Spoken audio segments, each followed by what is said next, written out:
Hey guys, it's Summing Rush. Someone asked me to basically try to break a 100,000 credit game in basically any TD that I wanted, just to kind of see me try to do well in a tank destroyer, basically. So today, what we're going to be doing is I'm going to be trying to break 100,000 credits with no boosters or anything in my Scorpion G, and we'll see how much that profits us. And I'm also going to kind of run an actual normal human setup. I'm running chocolate, but small repair kit, small first aid, and then 10 gold shells and 18 AP. So we're actually going to try to make credits with this one. We're going to see if we can break 100k. Let's get started.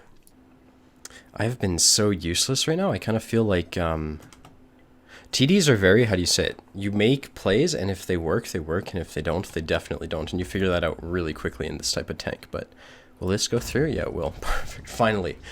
I think someone will kill the TS5. I'm going to go for the 704. He's a bigger threat anyways, you know? So Artie fires, that's fine. We know Artie's looking over here. I'm okay spotting. I didn't get any spotting damage, which it is what it is, honestly. The 704 fires. Okay. So I've played a couple games. For two of them, my internet cut out, and then one of them I got. You literally just watched me get clicked. Let's be real.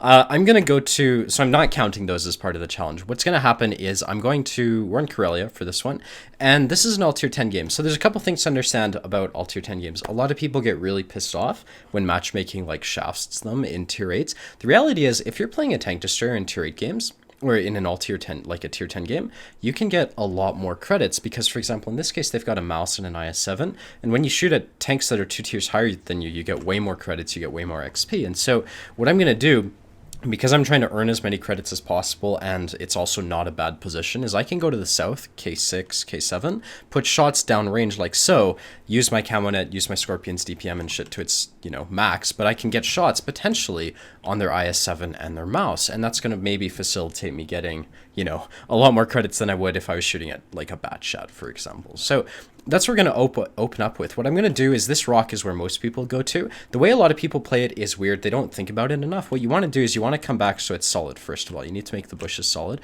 but you also want to point your tank somewhat towards safety when you're playing this bush, because otherwise it's never going to work. So what I've done is I'll just angle my tank like this. I don't care if the bushes are the Lanson died. Fuck. This Lanson was going to be my scout, but that didn't happen, so I actually have to check. They might have a medium who snuck by.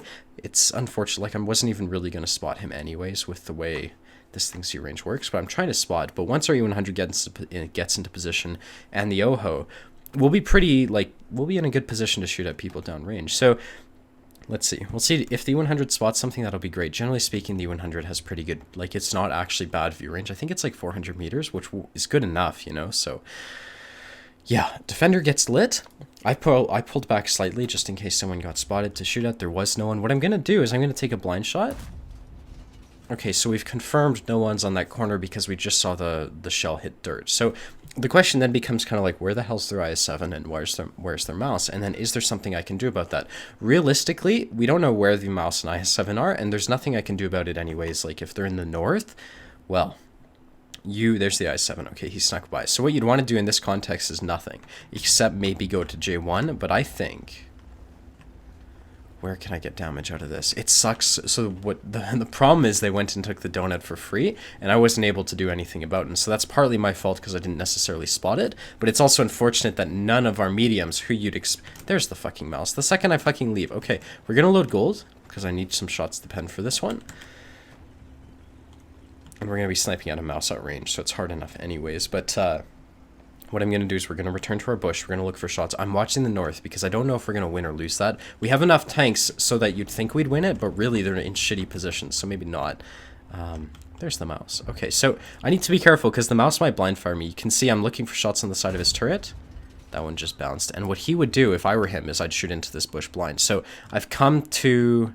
I think he's looking in my direction. I've come to shoot above the rock, and that's just going to make it harder for him to guess where I am. Because normally speaking, you'd guess someone is here, right? So this should give me a better angle, at least. And I do have shots in his lower plate as well. Maybe what I'll do is I'll start shooting HE, because I've got 2 of those just in case this type of situation happens. Yeah, I hit him square. That's not penning, so HE's going to be what I need. And we're looking at the map. The game hasn't progressed at all, so a lot of people will get bored at this type of game and try to push the tempo. The right, he's looking almost at me. 27. He shot HE at me. I'm glad I moved. You can see he is blind firing at me, and so using this for cover, even though I'm not spotted, is definitely the right thing to do here. I'm gonna take a shot and then leave. Hopefully I got his gun. Oh, I set him on fire! What is that? I just want to watch him burn.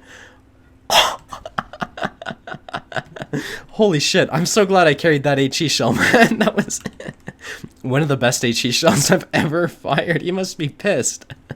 Alright, well, regardless, I'm not engaging him anymore. The IS-7, you know, he's blind firing at me. It's not worth my time. And then this IS-7 has pushed up, so, you know, he'll eventually spot me and then the mouse will pen me with HE. So what I'm doing is I'm moving, and like I said, I do expect this side to start to fall. Unless they're, like, remarkably bad. We are losing this game, and so moving around is going to give me shots on people that I previously, obviously, wouldn't have had shots on. So, we'll see. The I-7's moving back to J1 so he can get better sniping shots on the Tortoise, presumably. I think that's not a great play. If we're going to lose the North, it works out. It's a bit of a bitch play, but it's something I would think...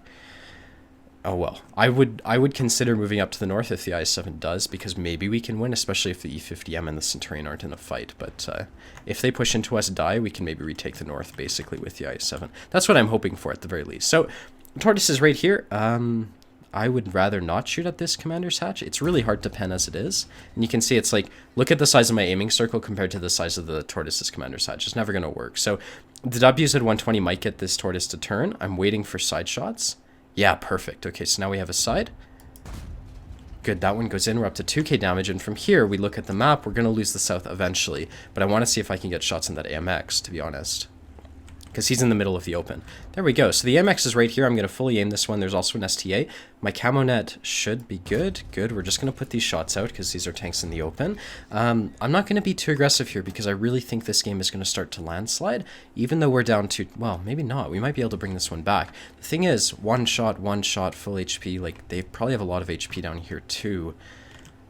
Yeah, there you go. So all it takes is this WZ-120 overcommitting and dying for them to re-win this C1 corner, and then we're screwed. I think what I would do, maybe I'll get... I want to go back, because what's going to happen is if this mouse moves up, they can start pushing through the south, and then I can get shots in them from here. Or I could push the north. Damn, there's two good plays right now. Alright, what I'm going to do is maybe... help out the south. So, as a rule of thumb, if you're in a tank destroyer and you're faced with a decision like this, we basically have two options here. We can push through the north. The thing is, they've got an unspotted STRV, so we know the STRV is full HP. In all honesty, if he's a good player, he's here. But for all I know, he could be at A7 supporting the Yag Tiger, you know? So, for me to go over to that side of the map and try to push that, it's not the brightest of plays. It's a lot better for me to deal with these guys pushing in the south, you know, and that's a fight we can win, and then if we win that, we can potentially win the game. Now, here, you'd be worried about the STA-1 coming up the mid, you know, because, okay, so for example, if you were the STA-1 in this case, STA-1 not fighting anyone, what would your play be? Well, you'd probably be bored as fuck, trying to look for shots in the WZ, and maybe you could consider, you know, if you're a pubby or whatever, trying to flank a bunch of heavies down here, and so the middle is certainly open, and I'm just aware of that because... well, if the STA-1 spots me, that's not going to go well. So what I'm going to do is I'm going to point my tank towards cover. That's the long way of saying that, just in case I get lit. That guy actually drove forwards, he died. Maybe someone else will push forwards and, you know, to take advantage of people's reloads. But constantly I'm watching the map because, you know, this STA-1, he's got nothing better to do than to push forwards if he's not figuring out where that WZ-120 is. Now this mouse... I can't do anything about him. What I'm going to do is if he repairs his track, I'll try to retrack him and allow my teammates to kill him. Otherwise, I'll just go for this defender. Now, that one bounces, which is unfortunate. STA-1 isn't spotted. Why is this guy looking directly at me? Because the STRV is lit. So who spotted the... oh, let's see if we can kill the defender. Good. Okay, defender dies. I'm just going to get the fuck out of here. Because I'm really worried that the STA-1's trying something, and we also don't know where the STRV is. They've got a bunch of unspotted tanks, and so there you fucking go. Someone's trying something, and if I'm spotted... shit. If the STRV is in the mid, he'll hit me. Like here. Okay, so M4's in the mid because he just shot me. I'm going to get safe if I can. And we're going to focus that bad shot because he is flanking our team. I'm going to repair my gun. Good. And our STRV is making a weird play. I don't necessarily understand it, but hopefully he gets shots in the bad shot. I think this is hella risky. It's actually really stupid. I should just get safe. Honestly, this poke was really bad. I should have just let the STRV get the damage. What I'm going to do is we're going to stay in this rock, and if they try to push through the mid, which is definitely what they're trying to do, and they get spotted, I'll have shots. Now, in this case, the STA, we still don't know where he is, but I'm really confident, like...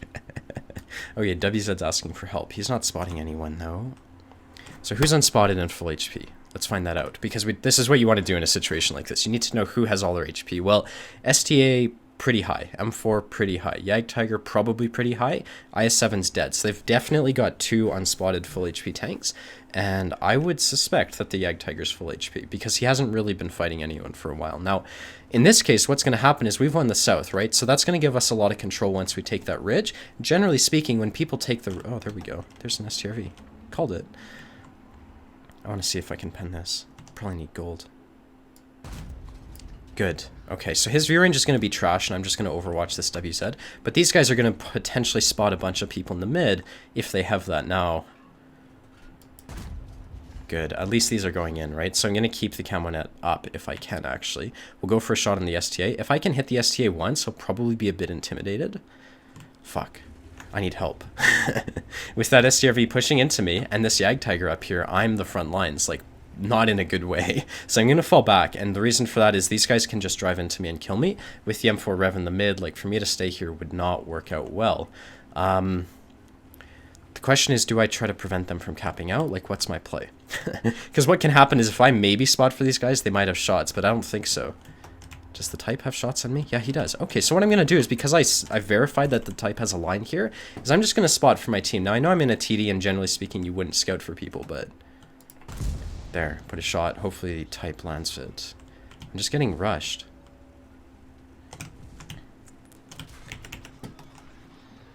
Let's just be patient. Oh, fuck. Is the type going to hit? What the fuck? The type is like, no spot, no help. Dude, he has shots. They have shots. Come on. I am not playing another game in this TD. That was really frustrating. That game was 96,837 credits. We got also a mission, so 75k credits with that. 4,600 damage. I want to see all the modules I did to the mouse. Got his ammo rack and his fuel tank, and we damaged his fuel tank, and that's why we set him on fire with the HE. So after that, I'm going to be actually loading 4 HE shells because I felt like I could have used some more in this game, but still, like, fantastic result. 4,600 damage, 1 kill, 703 base XP.